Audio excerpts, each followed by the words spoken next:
chapter 19. Joab was told, the king is weeping and mourning for Absalom. And for the whole army the victory that day was turned into mourning, because on that day the troops heard it said, the king is grieving for his son. The men stole into the city that day, as men steal in who are ashamed when they flee from battle. The king covered his face and cried aloud, "Oh, my son Absalom! Oh, Absalom, my son, my son!" Then Joab went into the house to the king and said, "Today you have humiliated all your men who have just saved your life and the lives of your sons and daughters and the lives of your wives and concubines. You love those who hate you and hate those who love you. You have made it clear today that the commanders and their men mean nothing to you. I see that you would be pleased if Absalom were alive today and all of us were dead. Now go out and encourage your men. I swear by the Lord that if you don't go out, not a man will be left with you by nightfall. This will be worse for you than all the calamities that have come on you from your youth till now." So the king got up and took his seat in the gateway.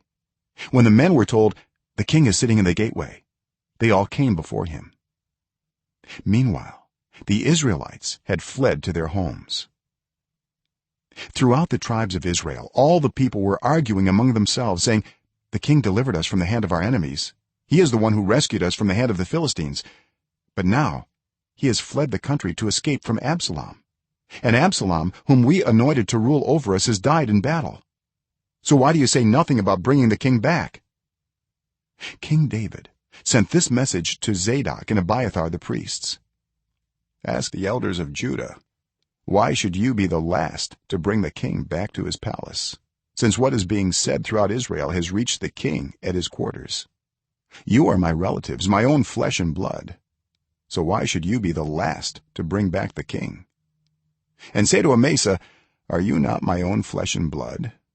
May God deal with me, be it ever so severely, if you are not the commander of my army for life in place of Joab." He won over the hearts of the men of Judah, so that they were all of one mind. They sent word to the king, "Return, you and all your men." Then the king returned and went as far as the Jordan. Now the men of Judah had come to Gilgal to go out and meet the king and bring him across the Jordan. Shimei, son of Gera the Benjamite from Bahurim, hurried down with the men of Judah to meet King David. With him were 1,000 Benjamites, along with Ziba the steward of Saul's household, and his 15 sons and 20 servants. They rushed to the Jordan where the king was. They crossed at the ford to take the king's household over and to do whatever he wished. When Shimei, son of Gera, crossed the Jordan, he fell prostrate before the king and said to him, "May my lord not hold me guilty. Do not remember how your servant did wrong on the day my lord the king left Jerusalem. May the king put it out of his mind, for I your servant know that I have sinned. But today I have come here as the first from the tribes of Joseph to come down and meet my lord the king." Then Abishai, son of Zeruiah, said, "Shouldn't Shimei be put to death for this? He cursed the Lord's anointed." David replied, "What does this have to do with you, you sons of Zeruiah? What right do you have to interfere? Should anyone be put to death in Israel today? Don't I know that today I am king over Israel?" So the king said to Shimei, "You shall not die." And the king promised him on oath. Mephibosheth, Saul's grandson, also went down to meet the king. He had not taken care of his feet or trimmed his mustache or washed his clothes from the day the king left until the day he returned safely. When he came from Jerusalem to meet the king asked him, "Why didn't you go with me, Mephibosheth?" He said, "My lord the king, since I your servant am lame, I said, I will have my donkey saddled and will ride on it, so I can go with the king. But Ziba my servant betrayed me, and he has slandered your servant to my lord the king. My lord the king is like an angel of God, so do whatever you wish.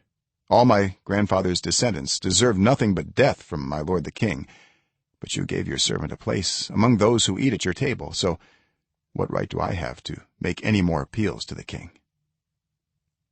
The king said to him, "Why say more? I order you and Ziba to divide the land." Mephibosheth said to the king, "Let him take everything, now that my lord the king has returned home safely."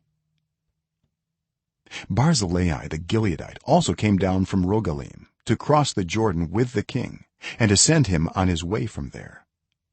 Now Barzillai was very old, 80 years of age. He had provided for the king during his stay in Mahanaim, for he was a very wealthy man. The king said to Barzillai, "Cross over with me and stay with me in Jerusalem, and I will provide for you." But Barzillai answered the king, "How many more years will I live, that I should go up to Jerusalem with the king? I am now 80 years old. Can I tell the difference between what is enjoyable and what is not? Can your servant taste what he eats and drinks? Can I still hear the voices of male and female singers? Why should your servant be an added burden to my lord the king? Your servant will cross over the Jordan with the king for a short distance, but why should the king reward me in this way? Let your servant return, that I may die in my own town, near the tomb of my father and mother. But here is your servant Kimham. Let him cross over with my lord the king.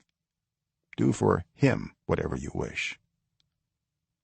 The king said, "Kimham shall cross over with me, and I will do for him whatever you wish, and anything you desire from me I will do for you." So all the people crossed the Jordan, and then the king crossed over.